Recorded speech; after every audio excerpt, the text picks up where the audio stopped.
Bonjour tout le monde. Alors, aujourd'hui, dans ce petit tuto, nous allons faire un petit tour sur l'IA grand public de Mistral qui se nomme le chat.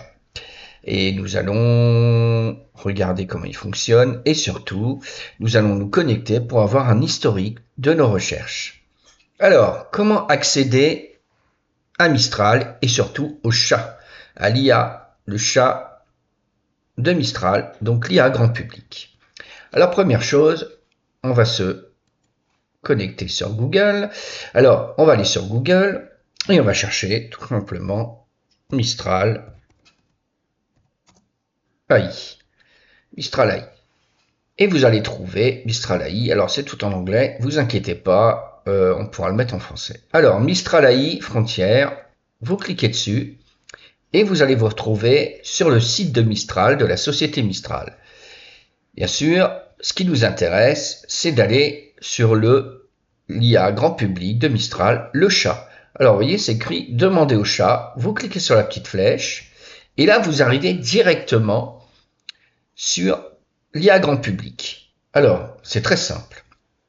Alors, vous pouvez l'utiliser sans être connecté à votre compte. Mais si vous êtes connecté à votre compte, vous pouvez avoir un historique de votre recherche. Et ça, c'est vraiment top.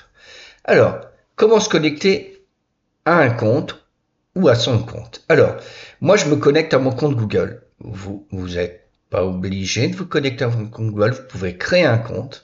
Mais je trouve que c'est tellement simple que je vais vous montrer comment en faire.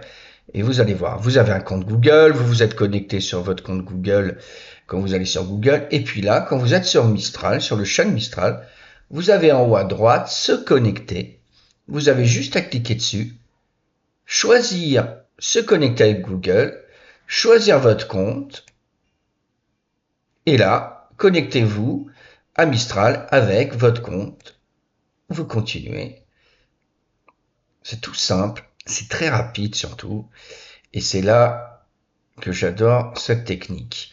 Et là, ça y est, je suis connecté à mon compte. Alors, Studio Jeux TV, hein, et là, je suis sur mon compte Mistral. Voilà, j'ai un compte Mistral, j'aurai mon historique, et je pourrais faire mes recherches.